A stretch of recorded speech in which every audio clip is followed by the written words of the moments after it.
Hey, everybody out there in Twitch land.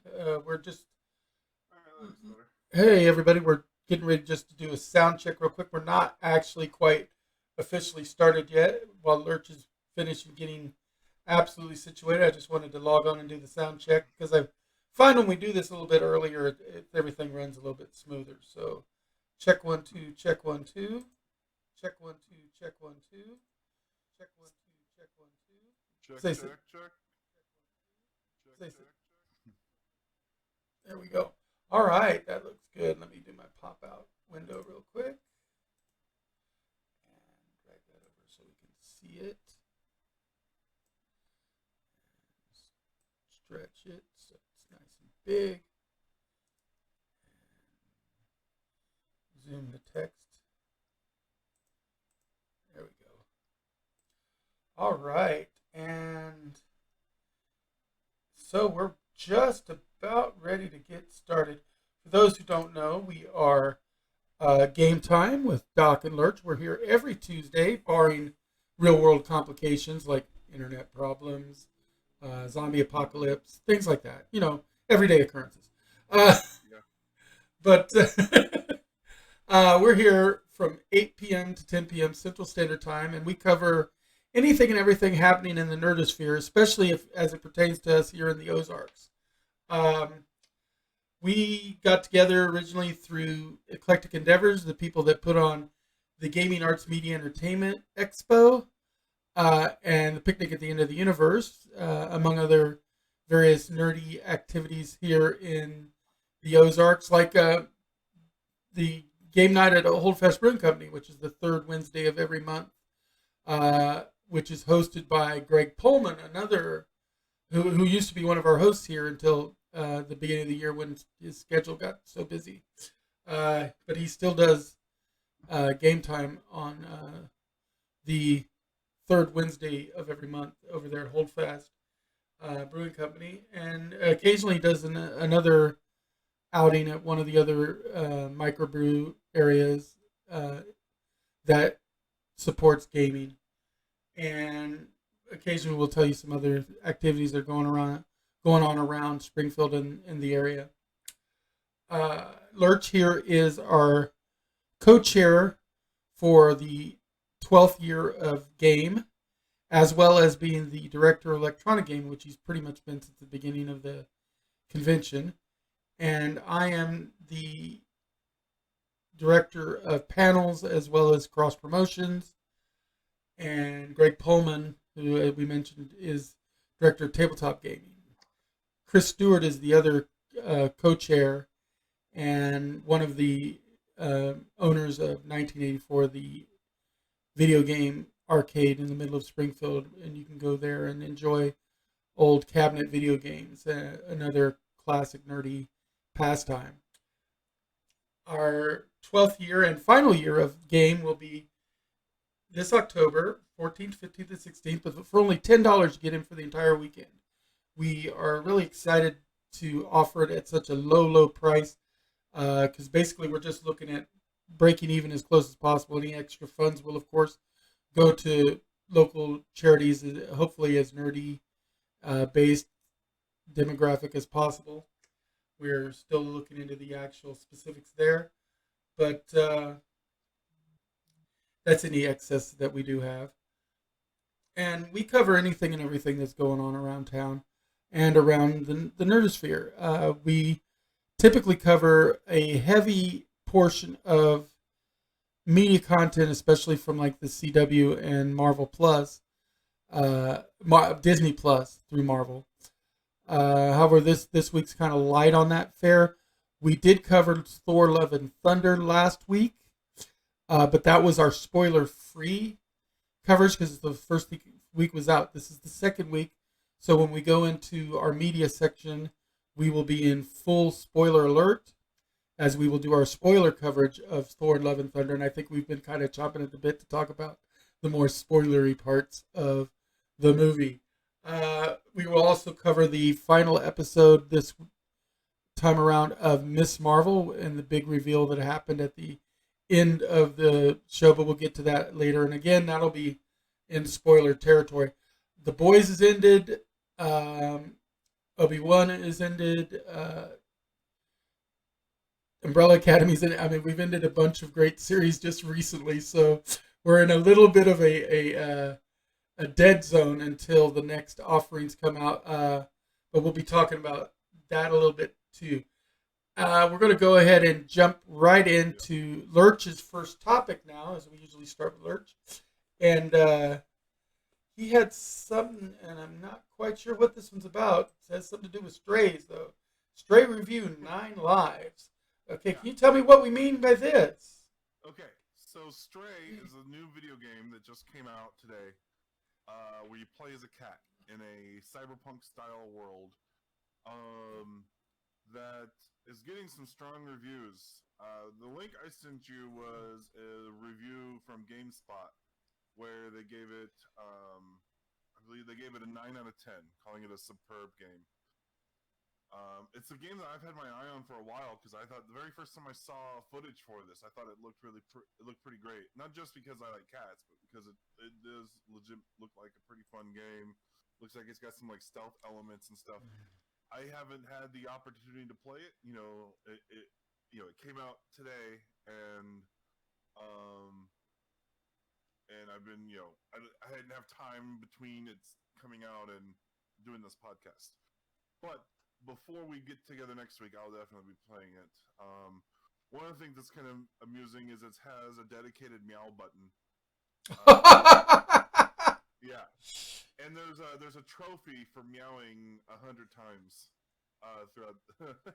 You might want to point this one out to Greg because on Thursdays he likes to do different games and stream them on his channel, and this might be something that would be right up Greg's alley because he loves cats too, Yeah. and he likes So unique, different games, and this would be definitely something that qualifies. What platform is it on? it's on PlayStation 5, and I believe it's also on PC. That I should have prepared its platforms really quick. Let me take a look. Stray platforms. Let's see here. PlayStation 5, PlayStation 4, and Microsoft Windows. Okay, so Greg would play the Microsoft Windows version if he was to run it because almost every Thursday over at oh shoot, what is the name of his channel now? Cardboard something. Queen City Cardboard. Queen City Cardboard. That's right. Yep. Over at Queen City Cardboard, he will usually play social games and stuff, and sometimes be joined with his girlfriend. But he'll play a lot of social kind of role play type games and games from like Humble Bundles and things like that. So different themey games. And this might be something he might end up wanting to try at some point. And we always like to push people over there to Greg's channel if you get a chance. So he will usually post on Eclectic Endeavors group in on Facebook when he's going to be running another one of his shows. But he does it most Thursdays. So, Alessandro here. Since I haven't had a chance to play it, I can't tell you what my thoughts on it, but I thought I'd read a little bit about what Alessandro Barbosa at IGN thought. Like she starts off, in the headline saying that Stray expertly embodies the abilities of its feline protagonist to create a captivating puzzle adventure in an engrossing post-apocalyptic world.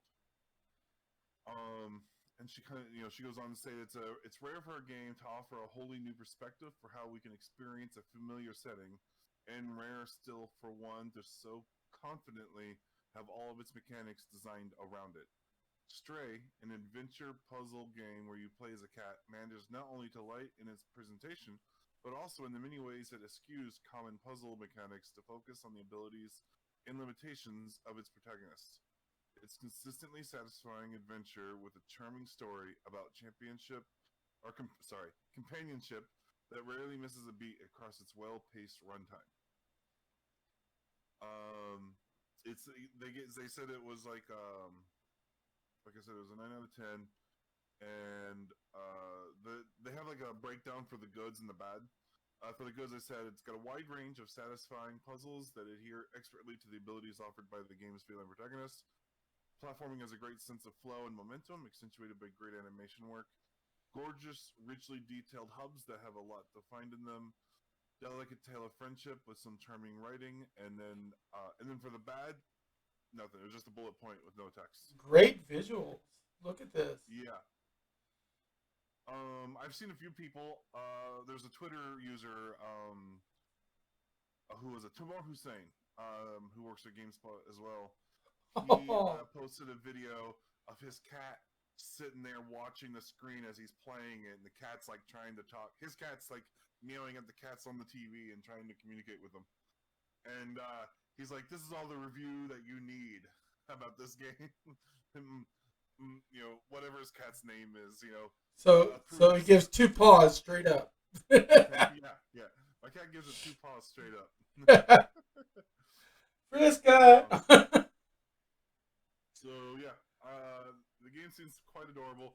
I know that I was watching a podcast a while back on it where they had like got to have an interview or whatever with the people that developed it, and the people like they had several publishers, several journalists there meeting with them for this like interview. Look at his little backpack.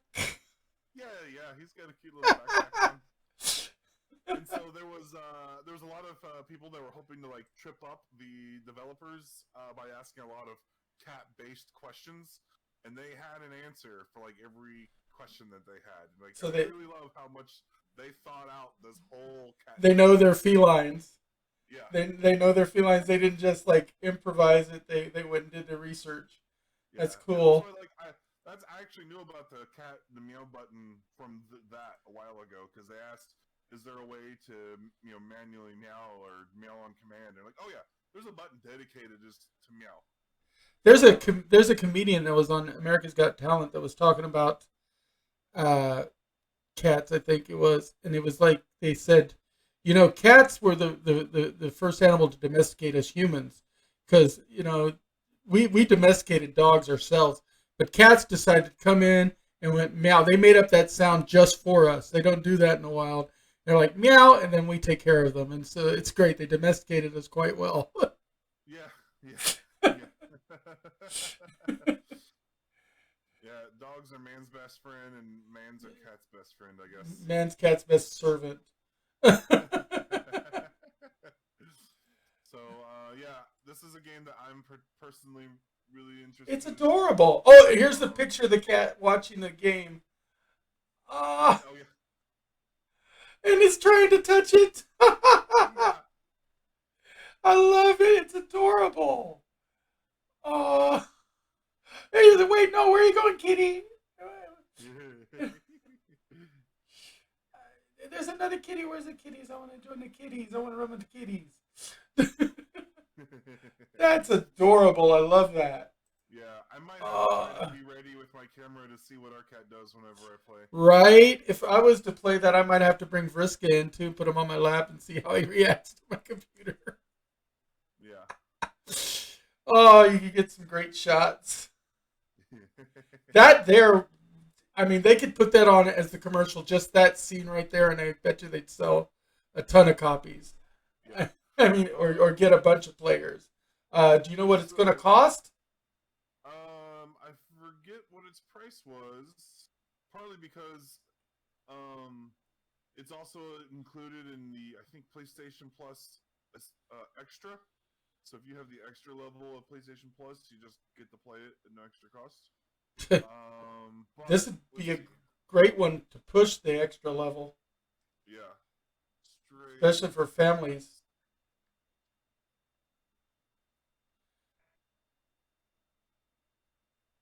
The cat's out of the bag, or is in fact wearing the bag. That's what another site says about it. That's pretty great. You gotta love it. It is really adorable. I mean, I could see, especially families with kids sitting around a big screen monitor while like mom, dad, or the older kids control the cats on the big screen, and all the other rest of the family watch and everything. This would be a great way to occupy kids while you're like babysitting or something too.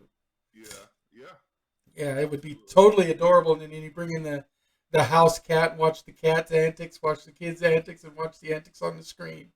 It would just be amazing. Here, I found the British prices. Let me It would find the even be image. good. It would be a great thing to do at like promotional events for like cat rescues and stuff too. Yeah, I'll have it Actually, installed on my PS5 for uh Game Expo, so people get to try it there. It is I'll have to $30 come if by you and buy see it. it. If you buy it on its own, it's $30. Um, or it's included if you have PS Plus Extra. Wow.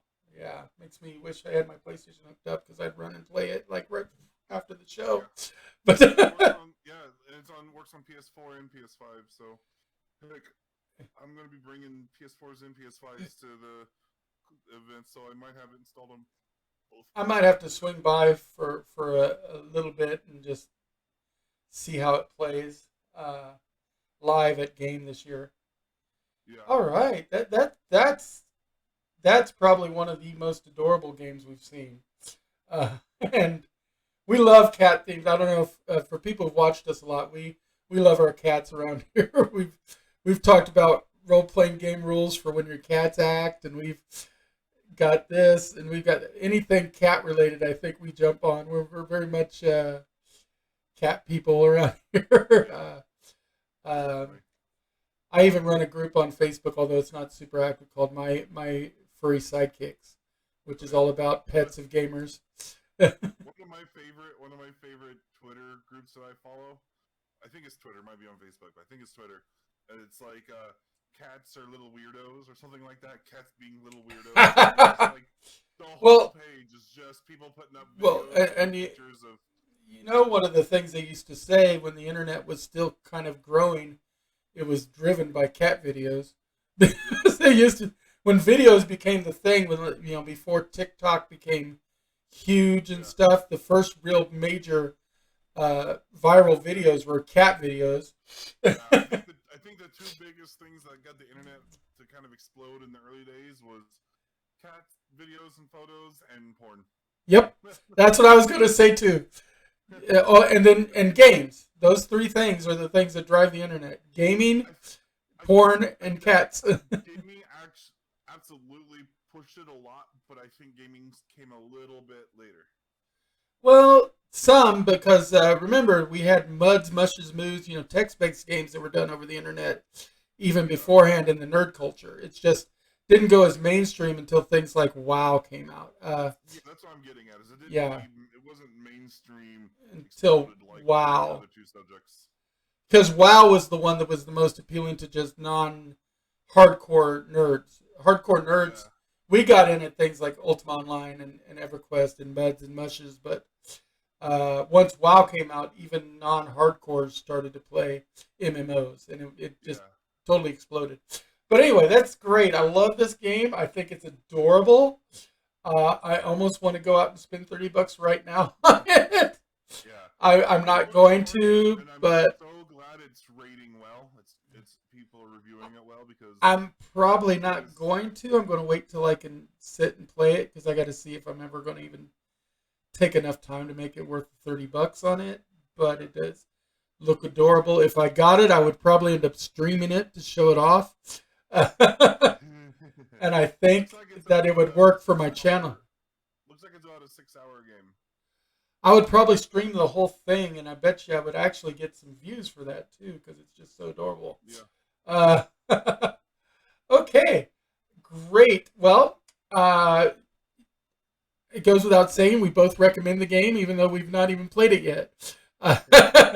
So if you guys do go out and try it out, come back later and let us know what you think. We'd love to hear feedback on some of these things that we recommend here in the channel.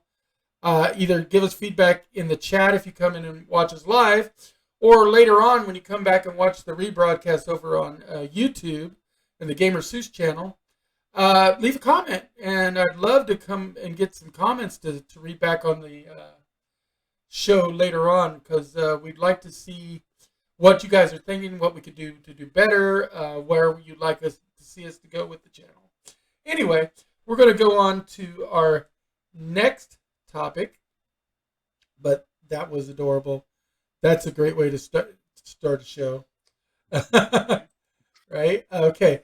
Next is, of course, the up and coming next show in the Disney Plus lineup is I Am Groot, which will be coming out on August 10th. Now, a lot of people thought that She-Hulk Attorney at Law would be the next one at August 17th. And it actually comes listed first in the list of upcoming shows.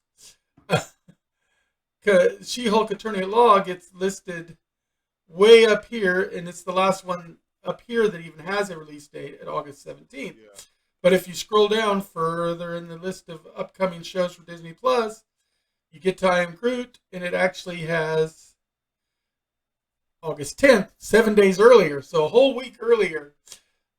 We'll get. I think I Am Groot is just a one-shot thing, right? It's just like No, it's five episodes, but they're little shorts, and they all feature little baby Groot.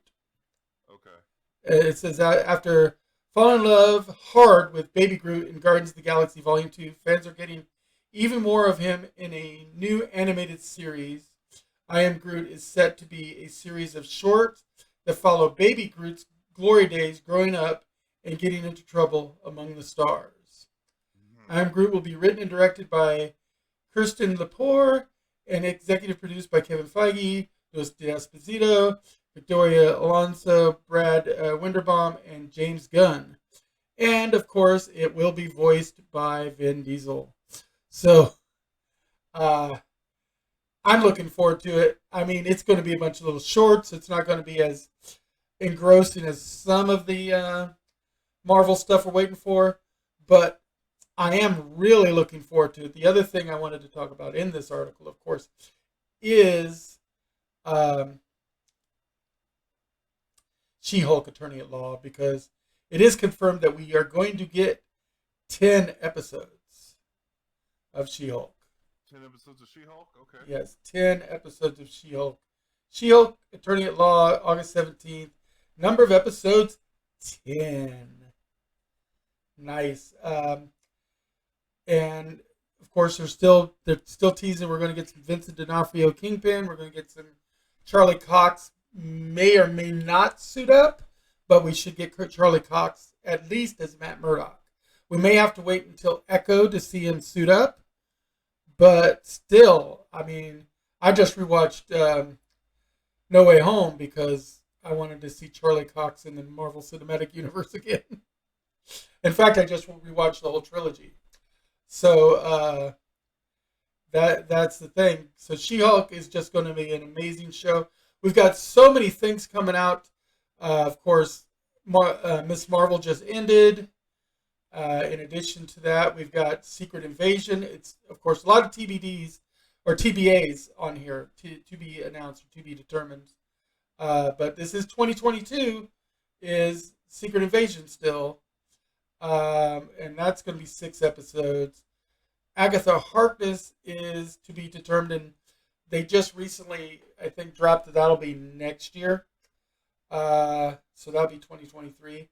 Spider-Man freshman year is also supposed to be next year.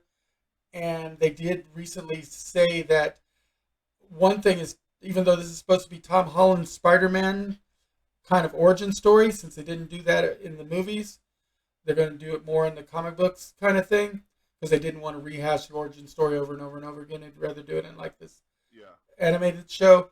But Tom Holland is not voicing Spider-Man. They did say that.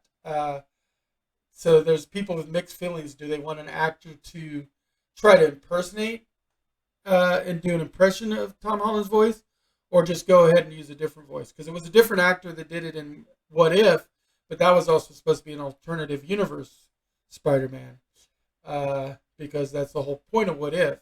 Here in freshman year, it's supposed to be Tom Holland's Spider-Man, so it may or may not be disjointing to hear a different voice come out, unless they find somebody who's really, really good at it. That's the thing. But that's, of course, in there. Echo is a big, highly anticipated series. And the fact is we're supposed to get it as early as next year. It's supposed to be that quick. Which is quicker than some people thought. Because we thought it was going to be like 2024 before we were going to get Echo. Yeah. But it's supposed to be coming in sometime in 2023. That one is... It probably won't be very special effects heavy, so it makes it easier to turn around and finish it quicker. Yeah, and Echo, in a lot of ways, they're talking about it right now as if it's almost like the newest season of Daredevil. It's kind of like a backdoor pilot for the new Daredevil because Daredevil and Kingpin are supposed to be heavily involved with it. And even there's a possibility of Kristen Ritter reprising her role as AKA Jessica Jones. So we might get. And I did hear today, in fact, on one of the things that there's even talk, there's a slim chance we might see Quake in it as well. Yeah, Chloe Bennett's version of Quake. Chloe Bennett's Quake, which would be amazing. Now, when they've talked to some of the other members of the Agent of S.H.I.E.L.D., some of them have not said they wanted to reprise any of their roles. Like Fitz, they even talked about doing a spin-off show with Fitz and Simmons, and Fitz said he didn't want to do it because he liked how they ended their characters and wanted to keep the image of them kind of living a normal life afterwards. But I mean, it would be nice to see Quake, and and we'll talk more about kind of Quake and a couple other things later when we're discussing stuff related to Miss Marvel. So remind me if I don't bring it up. But I love to see Quake return. I love to see Mockingbird come back. Yeah, then we got X-Men '97 comes out next year. Oh wait, they got a different actress now in the MCU. That's Mockingbird. Yeah, but we got X-Men '97 is going to be coming out in 2023. That's the reprisal of the X-Men 1997 cartoon. Oh, I'm so looking forward to that because it's one of my favorite of the X-Men cartoons. They do not say how many episodes we're going to get though, which is before the new season starts. I'm going to rewatch the entire series. 97 series. Yeah. Well, it's 93. I think is when the series actually started. It's 97. When it ended, I think. The new one's going to be 97 because the old show was canceled in like 96 or 97. So this is picking up where the old one ended. Yeah. And Ironheart is supposed to come out, and of course, Ironheart is going to get introduced in Wakanda Forever. So Wakanda Forever kind of acts partly like a backdoor pilot to Ironheart, because that's when they first introduce us to the character of Ironheart. And of course, it also might be that, although they've not confirmed times yet for it, it might also be part of a backdoor to Armor Wars, because Armor Wars is also related to Ironheart. So those are things we're looking forward to. And there's going to be 6 episodes of that. Marvel Zombies comes out they haven't confirmed yet. It might actually get pushed to 2024. It's not on the 2023 slate right now. Because they just 23. It's like a month after San Diego Comic-Con, which is this weekend. So it's in like a month. Okay. I had the dates for us a couple of weeks ago. Yeah. I'm just but thinking we're talking a lot about these shows that are coming out in the next year or so, and we're about to get major reveals. It's major information about it. Yeah, because we're going to get some reveals this weekend at San Diego Comic-Con International, and then shortly thereafter we're going to have D23, and that's supposed to be where the major slate of reveals in the Marvel universe comes out. Marvel, Disney, Star Wars, all that stuff is D23. And so, and then DC's got DC Fandoms coming out soon. And that's where we're going to get a lot of major secondary reveals for DC. So we're right around the corner from the biggest reveal season for our nerdy passions. It's great because there's also, isn't the big Power Ranger Con coming up too? Mega Ranger Con or whatever it's called. And that one's right around the corner as well, I think. I know that one of my favorite broadcasters for Power Rangers had said he was disappointed because they found out that there was no Series 30 panel this year, and there's no reboot panel this year at San Diego Comic Con, at least. So, and then they also said there wasn't going to be a big Series 30 panel at their primary con, but I don't know what date it is, and I can't remember the name of their con. But there's a lot of feature cons coming up following San Diego Comic Con, and so we're going to have reveals followed by reveals. So we're going to have in the next 3 to 6 months is going to be reveal heaven.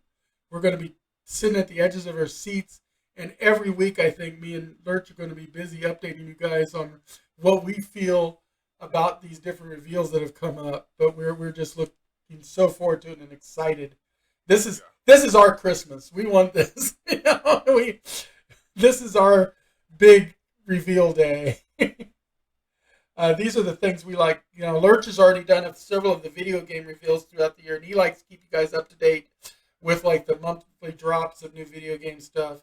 But he also loves it when the big reveals come in for video games.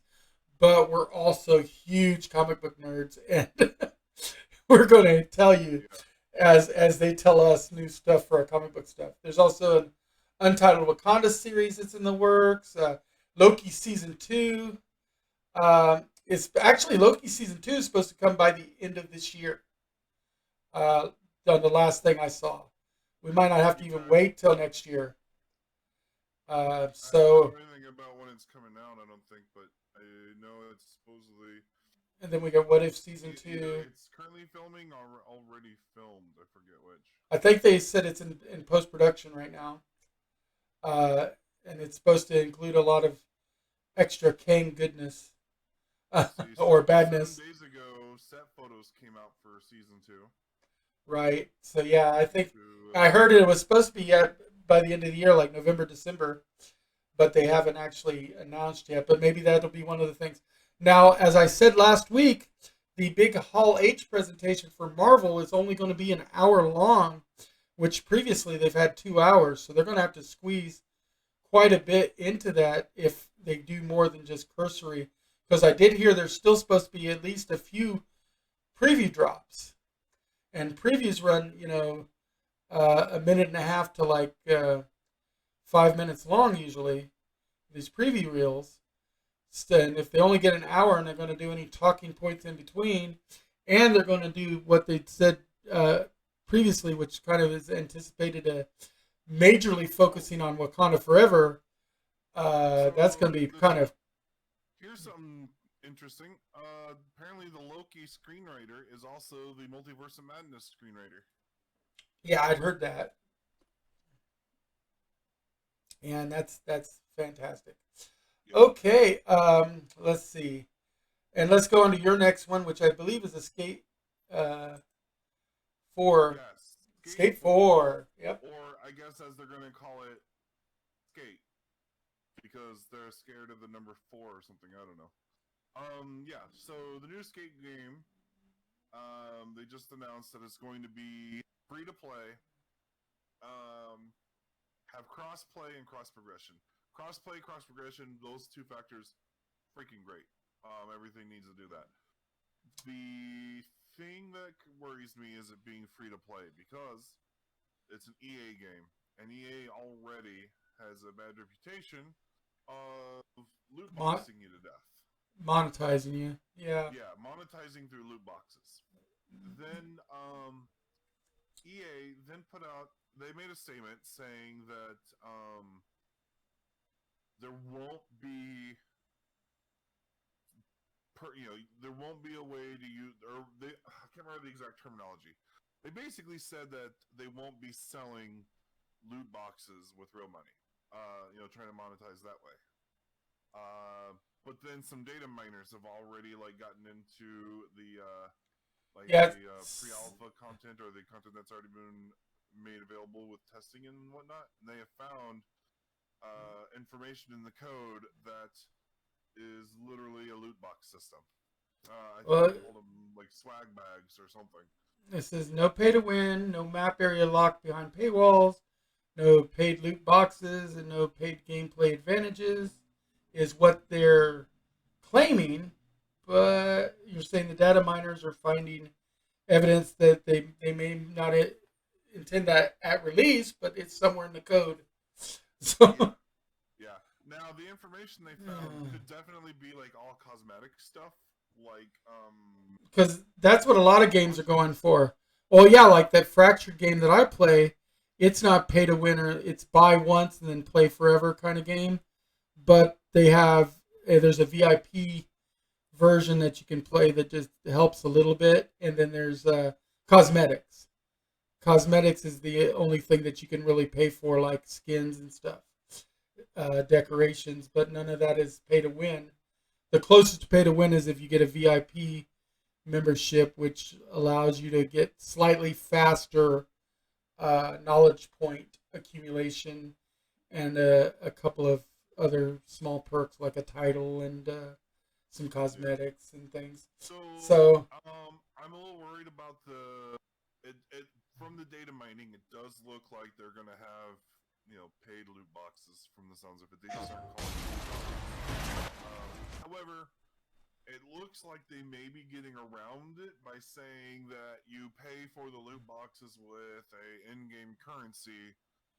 You're not paying directly for it with real money, but you're buying. You can spend in-game currency on it, and that in-game currency you can buy with real money, or some crap like that. It looks like they're probably going to use some kind of a loophole like that to effectively have these loot boxes. I think they described it as like a spinning wheel. I'm not too big a fan of that. It makes me worried about how egregious